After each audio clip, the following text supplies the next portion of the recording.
Shalom saudara-saudara yang terkasih di dalam Tuhan kita Yesus Kristus. Berjumpa lagi dengan saya. Saat ini saya mau sharing firman Tuhan, dan topik yang saya siapkan adalah dengarkanlah firman Tuhan dan tanamkanlah firman itu di dalam hati saudara. Nah, mengapa saya berpesan kepada saudara bahwa dengarkanlah firman Tuhan dan tanamkanlah firman Tuhan itu di dalam hati saudara? Karena begini, Roma pasal 10 ayat 17 bilang begini, jadi iman timbul dari pendengaran dan pendengaran oleh firman Kristus. Nah, iman itu adalah timbul dari pendengaran oleh Injil Kristus. Maka tadi saya mengatakan bahwa dengarkanlah firman Tuhan dan tanamkanlah firman Tuhan itu di dalam hati saudara. Nah, dan juga Daud sendiri berkata di dalam Mazmur pasal 119 ayat 11 bilang begini, dalam hatiku aku menyimpan janjimu supaya aku jangan berdosa terhadap engkau.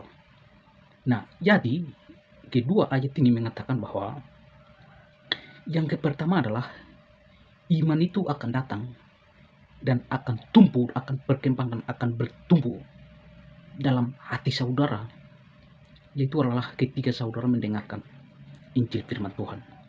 Dan setelah menerima Injil itu, lalu tanamkan dengan sungguh-sungguh di dalam hati saudara, maka imanmu itu akan bertambah dan akan berkembang. Nah, tetapi ayat yang kedua tadi, Mazmur pasal 119 ayat 11 tadi, di situ bilang bahwa aku dan dalam hatiku aku menyimpan janjimu supaya aku jangan berdosa terhadap engkau. Nah, mengapa saya mengatakan bahwa saudara harus menyimpan janji dan firman Tuhan di dalam hati saudara? Karena begini, supaya jangan berdosa terhadap Allah atau terhadap Tuhan.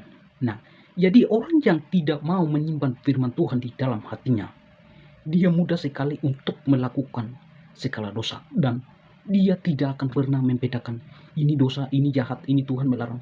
Dia tidak akan membedakan hal itu. Karena apa? Karena di dalam hati dia tidak ada firman Tuhan.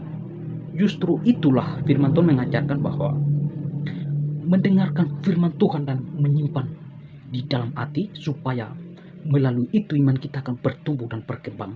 Bahkan melalui itu kita bisa menjauhi segala dosa dan kejahatan.